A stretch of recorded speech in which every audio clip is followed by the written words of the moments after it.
we constantly look to heroes outside the country, but I just want to quote something from his book. He said, "I climbed a mountain with many more mountains to climb. I climbed a mountain with many more mountains to climb." There's a saying that members of Pakatan Rakyat always use. Every time a blow comes to you, every time a blow hits at you, the response is, lawan tetap lawan. Betul tak? So let's remember that with every mountain that we climb, there's always another one to climb. And there's always hope at the end. So coming back to my thesis, I'm talking about freedoms. Freedom, kebebasan. Apa itu kebebasan? We were supposed to have some sort of freedom when we celebrated Merdeka, isn't it? 1957. But was that really freedom? Did that really happen? We can debate about that later during the question and answer session. But again, my understanding of it was that much of what we have celebrated before was really a fallacy. 1Malaysia. 1Malaysia seeks to talk about freedoms and reforms. But again, what happened in Perak tells me that everything he says is not sincere.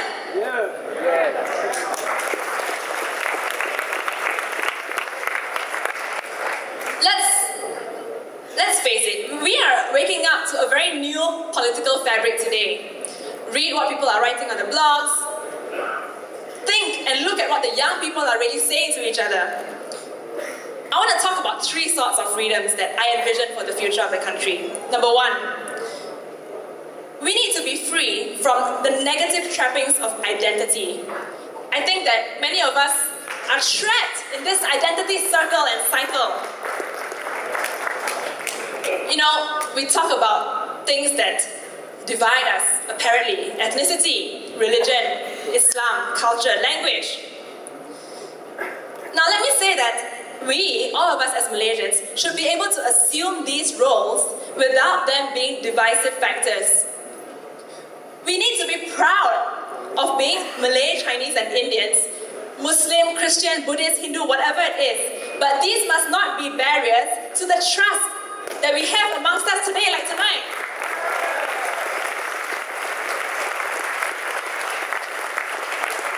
We must be intelligent, we must be able to separate what are the barriers and what are the unifying factors so that we don't have to call each other enemies. That's the first freedom. The second freedom, from insecurity and distrust, is somewhat related to the first one. We need to rid ourselves of this whole, my share, your share. Kaum lainnya akan merampaskan hak kami. And this holds true for both the Malays and the non-Malays, yeah? Okay, let me remind also that the non-Malays sometimes have a tendency of talking about this whole my share, your share. Let's get rid of that. Freeing ourselves from the insecurity and distrust. The third freedom, freedom of choice and of access. Access to what? To information. We need to look at reviewing or repealing the entire Official Secrets Act, for example, and enacting a Freedom of Information Act so that people can access information and know how they can be publicly informed and keep governments, including the state government like me, accountable. Freedom of access to the media. Now, this is the real laughing stock. When instructions keep coming from the top, when calls keep coming, do not report this or that, do not link a certain person to a certain case, I'm not saying names.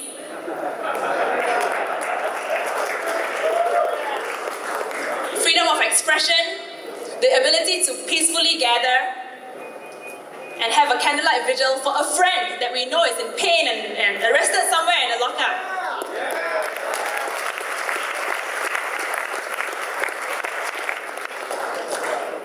So those are the three freedoms I want to talk about. And next, I hope my 10 minutes is not up because I just want to talk very, very quickly about what I think we need to get there. We have a very clear vision and a goal and objective at the end, but oftentimes we are interrupted by lots of distractions. Imagine it's a long and winding path that is constantly poked at with poison ivy and other sorts of distractions. Some of this has already been said before, but I'm going to repeat it because I think it's important. Number one, we need institutional reform. Okay? It's a very big sounding word like institutional reform. What does that mean, right? But it's basically to reverse the process that has weakened all the institutions in the country, where the executive power has been so much abused that it has taken control using politically all the other institutions of civil service, the police, the judiciary, the legislature, the media, and sometimes even civil society. We need to beef up separation of powers with proper understanding and interpretation of the Constitution, the Federal Constitution, the original Federal Constitution. Yeah.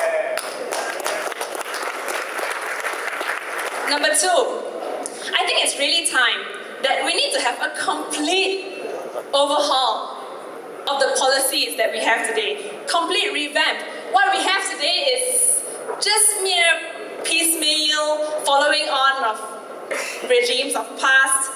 We need to have an immediate roadmap, and I think this is something that Pakatan Rakyat should take up. A roadmap on almost every policy that has become defunct, irrelevant, and archaic in the country. What do I mean by those? I mean economic policy, and as I read through them, think about it. Economic policy, do we have anything new and refreshing? Healthcare policy, does it work for you and I?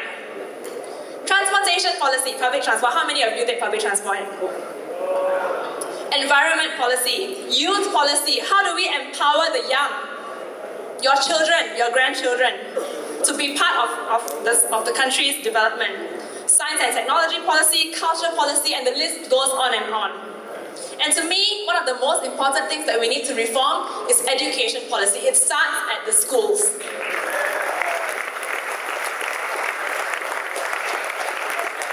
We need to begin to think of how to raise up a generation of Malaysians who can think differently, who can break out of these traditional little boxes that we have given to them. You know, we cannot give a legacy to the children and grandchildren of Malaysia that are stuck in the traps of race and religion anymore. Yeah. We need to be able to replace this paradigm with a new paradigm which focuses on common values and principles that you and I can share. We need to replace that with values of human dignity, and every religion talks about that. We believe that each of us has a common dignity. And finally, dismantling of race-based party politics. The end of that. So that race and religion are no longer used as political tools to advance political agendas.